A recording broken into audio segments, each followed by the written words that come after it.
Social मीडियावर आणि बऱ्याचशा ठिकाणी पोल सगळं पाणी टिपी सगळं पण पडलेले आहेत.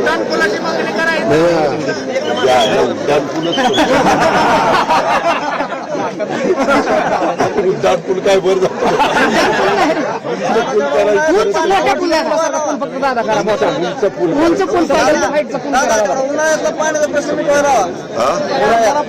आणि अरे सक्षरा एसी आलेले आहे त्यांना सक्षरा पालखीला सुद्धा पाणी सोडत नाही ते ऐका ना तुम्ही तेच रिपीट करायला लागला मी त्याची नोंद घेतली ना बाबा असं काय आपल्याला मार्ग करायचं होय बाबा अरे होय लक्षात घेतलंय त्याच्यात मार्ग काढून देतो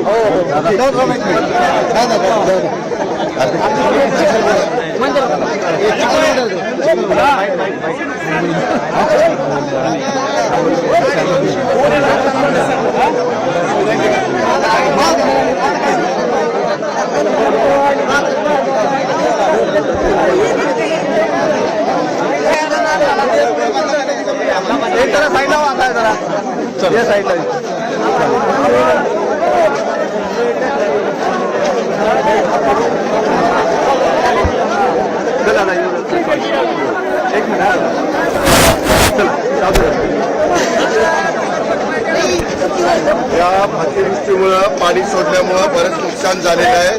तुमच्या पुलाची उंची वाढवण्याशिवाय इथे बरेचसे प्रश्न सुटत नाहीये. ग्रामपंचायत पाण्यात आहे, स्मशानभूमी पाण्यात आहे, घरं लोकांची बरीच पाण्यात आहे. ते सगळं पाहिलेलं आहे. त्याचे पंचनामे करून त्यांना सुरक्षित ठिकाणी घरं आणि त्यांचं पुनर्वसन करण्याचं काम केलं जाईल. पुलाच्या बद्दल पण इथं सगळे जे काही केटीव्ही तुमचे पाण्यात गेलेले त्याचे स्ट्रक्चर ऑडिट करायला सांगतो आणि त्याचं उंची वाढवतो. साधारण किती पाणी सीना कोळेगाव धरणाचं सुटतं, किती उंचीचा पूल करावा लागेल त्या पद्धतीनं प्लॅन इस्टिमेट करायला लावतो आणि रस्ते बिस्ते बरेच नुकसान झालंय त्यामध्ये पण लक्ष घालून तुम्हाला मार्ग काढून देतो. धन्यवाद. बाबा झाल्यावर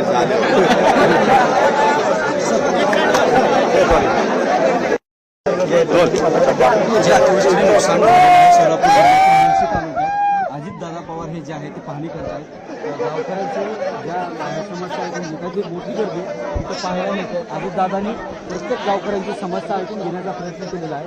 काही काळ गावकऱ्यांचा गोंधळ देखील या ठिकाणी निघाला होता की पण मात्र प्रत्येकाचे जे आहे ते निवेदन हे अजित पवारांनी ऐकून घेतलेलं आहे.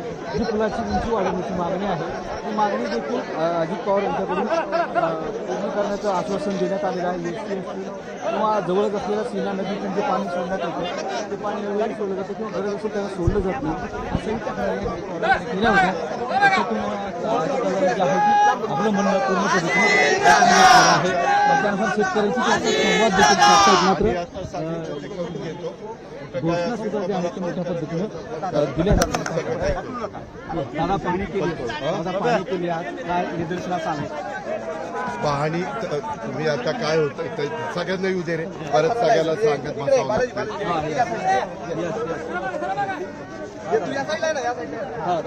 सगळे आलेत का सगळे आलेत का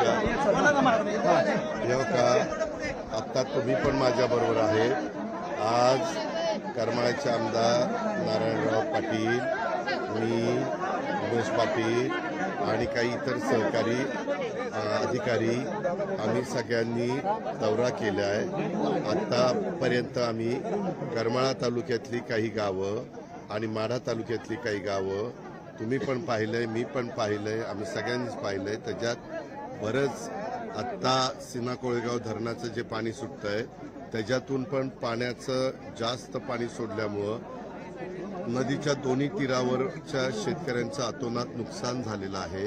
बऱ्याच जणांची घरं, काही ठिकाणी ग्रामपंचायत कार्यालय, या गावामध्ये आपलं शाळा अशा अनेक पाण्यामध्ये गेलेलं आहे.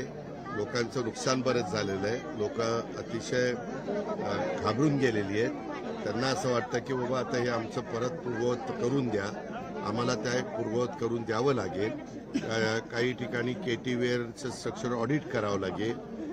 उंची पुलांची वाढवावी लागेल आणि जे पिकांचं नुकसान झालेलं आहे विशेषतः इथं उडीद, त्याच्यानंतर तुमचा कांदा, त्याच्यानंतर ऊस, त्याच्यानंतर तूर आणि मका अशी काही पिकं ह्या भागामध्ये आहेत.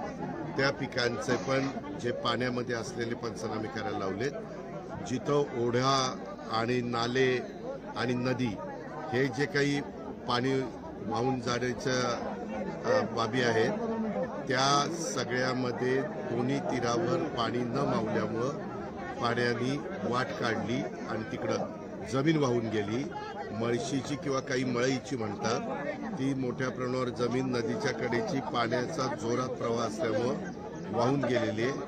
आम्हाला नदीकाठच्या भागातलं किंवा जिथं पाण्याने नुकसान झालं अशा ठिकाणी बरंच काम करावं लागणार आहे. आज मुख्यमंत्री पण महाराष्ट्रात काही भागामध्ये दौरे करतायत. माझ्या माहितीप्रमाणे एकनाथराव पण करतायत, मी करतोय, बाकीच्या पण मंत्र्यांना सांगितलेलं आहे. आणि वेगवेगळ्या ठिकाणी लोक थांबवत आहेत, त्यांच्या अडचणी सांगतायत, निवेदनं देत आहेत, त्यांच्या मागण्या करतायत. त्या सगळ्या कशा आपल्याला मार्ग काढता येईल हा मार्ग आम्ही काढू. दादा, ओल्या दुष्काळाची पण मागणी शेतकऱ्याकडून वेगवेगळ्या मागण्या आहेत ना, सरसकटची आहे, आणखीन वेगवेगळी आहे. त्याच्या संदर्भामध्ये अशी नैसर्गिक संकट वेगवेगळ्या काळात वेगवेगळ्या सरकारच्या वेळेस आलेली आहे. एक आम्ही ठरवलेलं आहे की कुठल्याही परिस्थितीत केंद्र सरकारची, राज्य सरकारची मदत घेऊन यांना पुन्हा कसं उभं करता येईल आणि पुन्हा अशा प्रकारची पुराची परिस्थिती आली तर त्यांना त्रास होणार नाही अशा ठिकाणी त्यांचं पुनर्वसन करा. दादा, शेतकऱ्यांकडून एक मागणी होती की ऊसाचे काही ठिकाणी पंचनामे देखील होत हे नाही. त्यांनी हे झालं 2 दिवसापूर्वी, 3 दिवसापूर्वी. काल कॅबिनेट झाली, त्याच्यामध्ये ठरवलेलं आहे जी पिकं ह्या अतिवृष्टीमुळं, ह्या पुरामुळं आपल्या शेतकऱ्याची अडचणीत आलेली असतील त्याचे पंचनामे करायच्या सूचना दिलेल्या आहेत. आजचा दौरा झाल्यावर मी त्या कलेक्टरांशी पण परत बोलणार आहे, कारण माझा सोलापूर जिल्हा आणि धाराशिव जिल्हा हे 2 जिल्ह्यातले काही भाग मला करायचा आहे दिवसभरात आणि उद्या मी बीड आणि संभाजीनगर जिल्हा करणार आहे. त्याच्यामुळं ह्या प्रकारे निवेदन पण आलेली आहेत. बाकीचे पण काही माझे सहकारी अधिकारी बरोबर आहेत. आम्ही त्याच्यातनं मार्ग काढतो.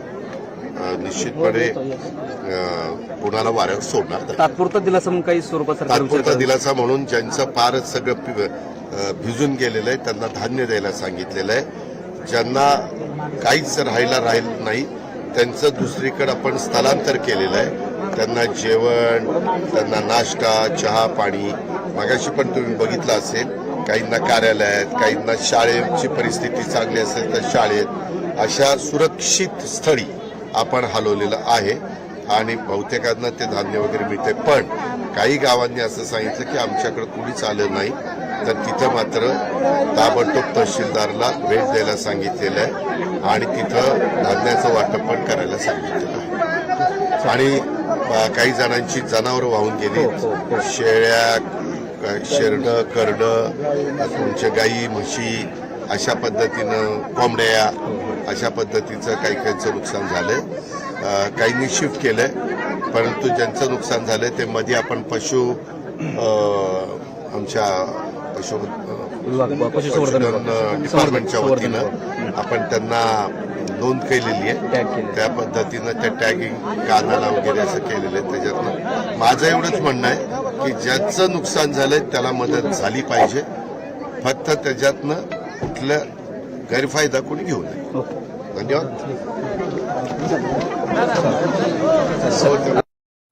हा